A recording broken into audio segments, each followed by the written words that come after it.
Hola a todos, bienvenidos a The Deep Dive.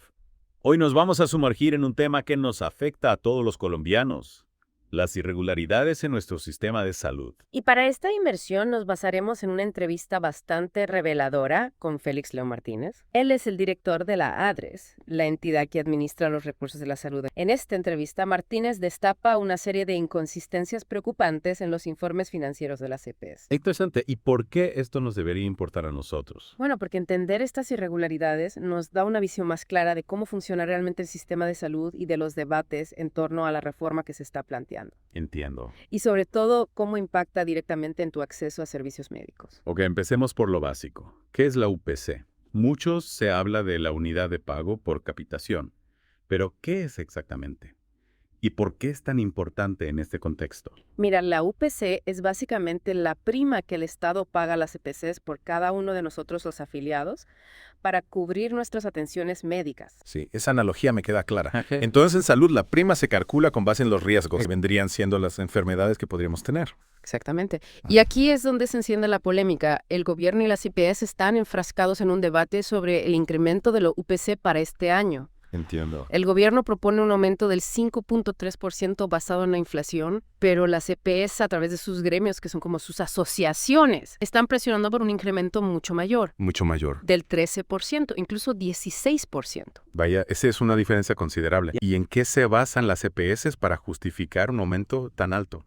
Argumentan que sus costos han aumentado significativamente. Pero el gobierno, y aquí Félix León Martínez es muy enfático, considera que los informes financieros que presentan las EPS no son transparentes y tienen inconsistencias que no permiten justificar un aumento de esa magnitud. Es decir, que hay dudas sobre la veracidad de la información que están presentando las CPS. ¿Puedes darnos algunos ejemplos concretos de las irregularidades que se han encontrado? Claro que sí. Una de las más alarmantes es el incremento desproporcionado en gastos administrativos y en servicios como consultas y radiología sin que haya una justificación epidemiológica que lo respalde. En otras palabras, aumentan los gastos sin que haya un aumento real en la demanda de esos servicios. Suena extraño. ¿Y qué más? Hay otros ejemplos de estas inconsistencias. Imagina esto. Se ha detectado facturación por servicios a personas fallecidas. A personas fallecidas. Más de 23,000 casos, con un costo estimado de 79,000 millones de pesos. Espera un momento. Facturación a personas fallecidas. Eso ya suena a fraude, ¿no? Es una de las posibilidades que se están investigando. Y las irregularidades no terminan ahí. También se encontraron registros de traslados en ambulancia que son simplemente imposibles. Por ejemplo, una persona que supuestamente fue trasladada 15,000 veces. 15,000 veces. Eso es absurdo. ¿Cómo es posible que ocurran estas cosas? Justamente esa es la pregunta del millón. Y por si fuera poco, también se detectaron precios inflados en medicamentos, incluso algunos que ni siquiera tienen licencia para ser comercializados en Colombia. Increíble, un completo desorden. Ante tantas irregularidades, ¿cuál es la posición de las SPS? ¿Qué dicen al respecto? Su argumento principal es que la información se ha entregado correctamente y que las inconsistencias son simplemente errores involuntarios. Errores involuntarios. Con tantas irregularidades cuesta creer que se trate solo de errores. El gobierno, a través de la ADRES, no lo cree así. Señalan la falta de control y la posibilidad de que haya una intención deliberada de inflar cifras para obtener mayores recursos. Entonces, ¿podríamos estar hablando de corrupción dentro del sistema de salud? Es una posibilidad que se está investigando. Lo que está claro es que estas irregularidades no solo representan un mal uso de los recursos públicos, sino que también podrían estar afectando la calidad y el acceso a los servicios de salud para todos nosotros. Se están desviando fondos que deberían destinarse a la atención médica. Al final, quienes sufrimos las consecuencias somos los pacientes. Y precisamente este debate sobre la y las irregularidades en el sistema de salud está estrechamente ligado a la discusión actual sobre la reforma a la salud. Las irregularidades encontradas por la ADRES refuerzan los argumentos del gobierno para un cambio en el modelo de gestión del sistema con mayor control estatal y transparencia en el manejo de los recursos. Pero por otro lado, las EPS también tienen sus preocupaciones sobre la reforma, argumentando que podría afectar la calidad y la eficiencia de la atención médica. Entiendo. Es un tema complejo con muchas aristas y diferentes perspectivas. Y bueno, retomando nuestra conversación sobre las irregularidades en el sistema de salud, me parece fundamental que pongamos lupa sobre la perspectiva de los ciudadanos. Sí, claro. Al final son ellos los que viven en carne propia las consecuencias de un sistema con tantas fallas. Y como mencionábamos antes, existe mucho desconocimiento sobre la UPC y las complejidades del sistema. ¿Cómo podemos esperar que la gente participe en el debate si no comprende a fondo lo que está en juego? ¿Cuáles son las principales preocupaciones de la gente? Bueno, en general se palpa una gran insatisfacción con el sistema de salud actual. La gente se queja de la dificultad para acceder a especialistas, de las largas esperas para obtener citas, de la falta de medicamentos y de la atención deficiente en muchos casos. Es comprensible. Si los recursos no se están gestionando adecuadamente y hay indicios de corrupción, es lógico que la gente se sienta frustrada y desprotegida. ¿Hay algún testimonio en particular que te haya impactado? Sí, varios, la verdad. Recuerdo el caso de un señor que padece una enfermedad de la próstata y no ha podido conseguir un especialista que lo atienda. Lleva 25 días con una sonda que debe cambiarse cada 20 y teme por su salud. Es desgarrador. Historias como esta nos recuerdan que estamos hablando de algo más que cifras y estadísticas. Estamos hablando de la salud y el bienestar de personas reales. Y eso nos lleva a una pregunta crucial.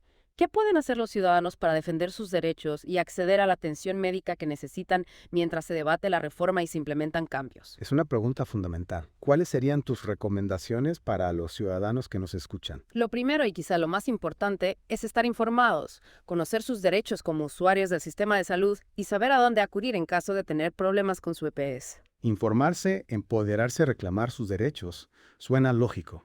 ¿Algo más? Por supuesto, ser proactivos en el cuidado de su salud. Realizarse chequeos médicos periódicos, mantener una vida saludable, no automedicarse. Son medidas que están en nuestras manos. Excelentes consejos. Y por supuesto, no tener miedo de alzar la voz y exigir una mejor atención. Al final, la salud es un derecho fundamental y todos los ciudadanos merecemos un sistema que nos garantice el acceso a una atención médica de calidad. Y para profundizar un poco más en el tema, volvamos al análisis de la reforma a la salud. ¿Qué aspectos clave debemos tener en cuenta para comprender las implicaciones de esta reforma? Bueno, uno de los puntos centrales es el cambio en el modelo de gestión del sistema. Como mencionamos antes, el gobierno busca tener un mayor control sobre los recursos y la prestación de servicios. Esto implica un cambio significativo en el rol de las EPS. ¿Y cómo se propone que funcione el sistema bajo la nueva reforma?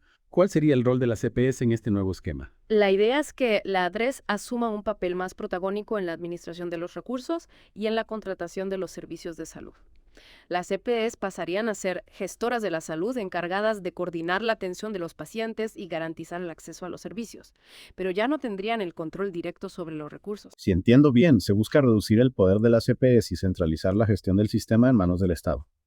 Y como te puedes imaginar, esto ha generado un debate bastante encendido, con posiciones a favor y en contra. Me imagino. ¿Cuáles son los principales argumentos de quienes apoyan la reforma? ¿Por qué creen que este cambio es necesario? Quienes apoyan la reforma argumentan que el modelo actual con las EPS como administradoras de los recursos ha demostrado ser ineficiente y propenso a la corrupción. Señalan que las EPS han priorizado sus ganancias económicas por encima de la salud de los pacientes y que la falta de control estatal ha permitido que se desvíen recursos que deberían destinarse a la atención médica. Es decir, que la reforma busca corregir las fallas del sistema actual y garantizar que los recursos se utilicen de forma más eficiente y transparente. Suena lógico, pero supongo que también hay voces críticas, ¿no? Las principales críticas provienen de las EPS y de algunos sectores políticos. Consideran que la reforma es un intento de estatizar el sistema de salud y que esto podría afectar la calidad y la eficiencia de la atención.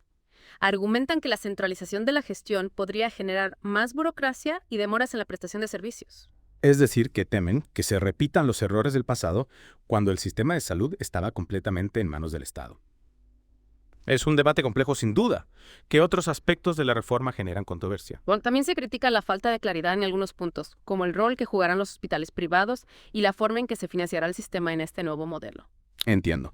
Son preocupaciones válidas que deben ser consideradas en el debate.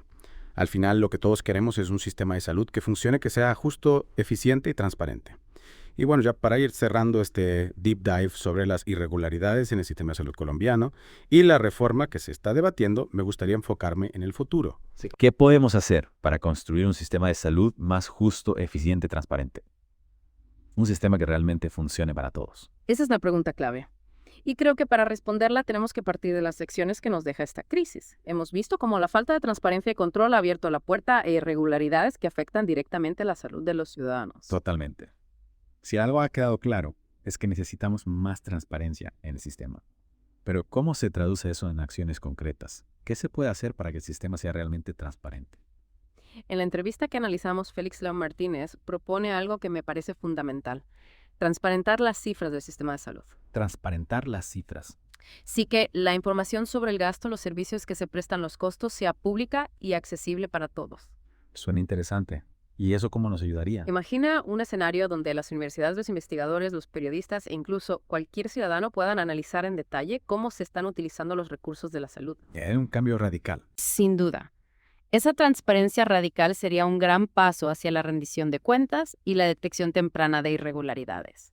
Además, permitiría identificar las áreas donde se necesita mayor inversión y optimizar la asignación de recursos. Me gusta la idea.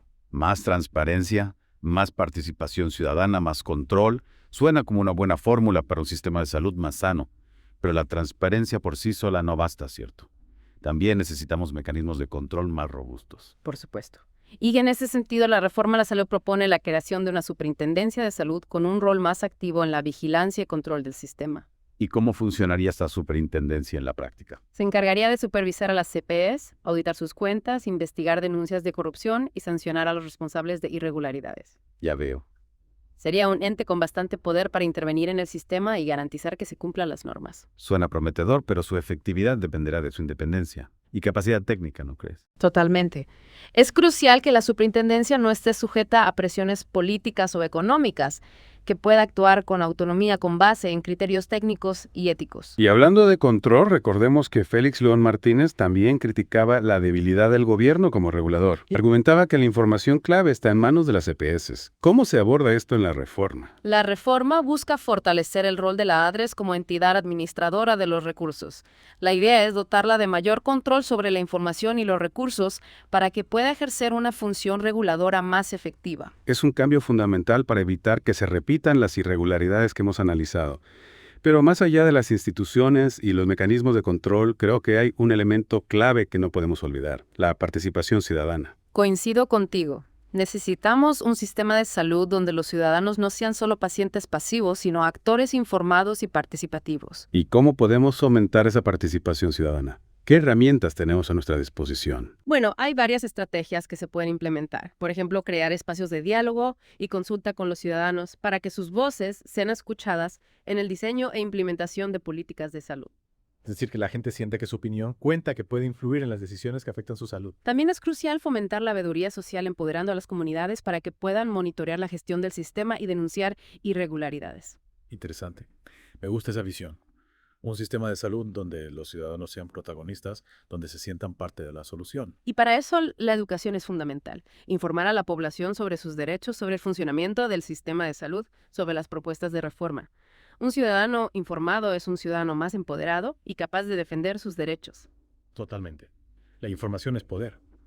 Y hablando de derechos, no olvidemos que la salud es un derecho fundamental reconocido en nuestra Constitución. Es un derecho que debemos defender y por el que debemos luchar. Así es. La crisis actual en el sistema de salud nos recuerda la importancia de este derecho y la necesidad de construir un sistema que realmente esté al servicio de la gente. Bueno, hemos recorrido un largo camino en este Deep Dive. Hemos analizado las complejidades del sistema de salud colombiano, sus fallas, los debates que genera la reforma y las posibles soluciones. ¿Qué mensaje final te gustaría dejarles a nuestros oyentes? El camino hacia un sistema de salud más justo y eficiente no será fácil. Habrá obstáculos, resistencias e intereses en juego, pero la información, la transparencia y la participación ciudadana son herramientas poderosas para avanzar en la dirección correcta. Totalmente de acuerdo. Y a ti que nos has acompañado en este Deep Dive, te invitamos a que te unas a la conversación sobre la salud en Colombia. Tu voz y tu opinión son importantes. Y recuerda, si quieres seguir explorando temas que impactan a Colombia, te invitamos a que apoyes nuestro podcast Voces de Colombia en YouTube. Denos un me gusta y suscríbanse para que nos sigan escuchando. Muchas gracias por acompañarnos. Hasta la próxima.